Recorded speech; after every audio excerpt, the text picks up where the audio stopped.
जो अगली गलतफहमी है वह जो प्रसूति महिलाएं हैं उनके बारे में है। कई बार ऐसा होता है कि जो महिला प्रसूति है, उसको प्रेग्नेंट है, उसको प्रेगनेंसी के टाइम में, प्रसूति के टाइम में पहली बार डायबिटीज डायग्नोस होती है, पहली बार उसको डायबिटीज उस समय होती है। जब बच्चा पैदा हो जाता है तो यह डायबिटीज चली जाती है। तो पहले ऐसा माना जाता था कि बच्चा पैदा होने के बाद डायबिटीज चली गई तो सब ठीक है, पर अब हम यह अच्छी तरह जानते हैं कि जिन लोगों को, जिन महिलाओं को, जिन औरतों को प्रसूति डायबिटीज हुई या प्रेगनेंसी डायबिटीज हुई, उसे जेस्टेशनल डायबिटीज भी कहते हैं, जिन्हें वह हुई, उनमें से 50% को रेगुलर टाइप 2 डायबिटीज आगे 5 साल में होगी। तो अगर 100 महिलाएं थी जिनको प्रसूति के टाइम में डायबिटीज हुई थी, तो 50 को जो ऑर्डिनरी डायबिटीज होती है अगले 5 साल में होगी, ऐसा रिसर्च से पता चला है।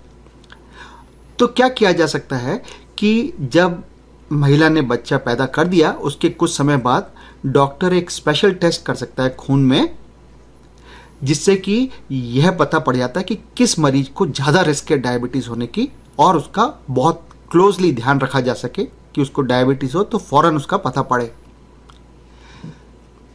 दूसरा यह है कि इन सब पेशेंट्स को डायबिटीज़ के सिम्टम्स के बारे में पढ़ाया जा सकता है कि अगर आपको ये लक्षण हो, ये सिम्टम्स हो, तो फौरन डॉक्टर को कांटेक्ट करें ताकि वह चेक करें कि आपको डायबिटीज़ तो नहीं है।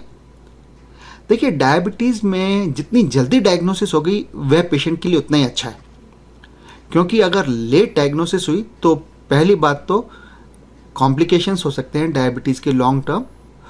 दूसरा, पेशेंट एक इमरजेंसी बनकर हॉस्पिटल में उसको जाना पड़ सकता है कि एकदम एक दिन पता पड़ा कि शक्कर 400 है तो हॉस्पिटल में एडमिट होना पड़ा, और हॉस्पिटल में एडमिट होने के अपने खतरे होते हैं। इंसान के हॉस्पिटल में एडमिट होने से हॉस्पिटल के इन्फेक्शन, ड्रग इंटरेक्शन, हॉस्पिटल की कॉम्प्लिकेशंस, कई चीज़ें होती हैं।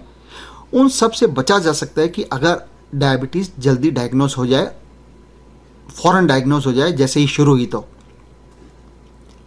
तो अगर आपको या आपकी फैमिली में किसी को प्रसूति डायबिटीज़ है तो उन्हें आप यह ज़रूर बताएं कि प्रसूति के बाद एक खून में टेस्ट करा लें, जिससे यह पता पड़ जाएगा कि किस पेशेंट को आगे 5 साल में डायबिटीज़ होने के चांसेस ज़्यादा हैं। अगर आपको प्रसूति डायबिटीज़ हुई तो डायबिटीज़ के लक्षण सीख लें। अगर उनमें से आपको कोई भी सिम्टम होता है तो फ़ौरन अपने डॉक्टर को कांटेक्ट करें। आज की तारीख में खून में शक्कर की जांच बहुत आसान है और कोई कारण नहीं है कि डायबिटीज़ की डायग्नोसिस को मिस किया जाए।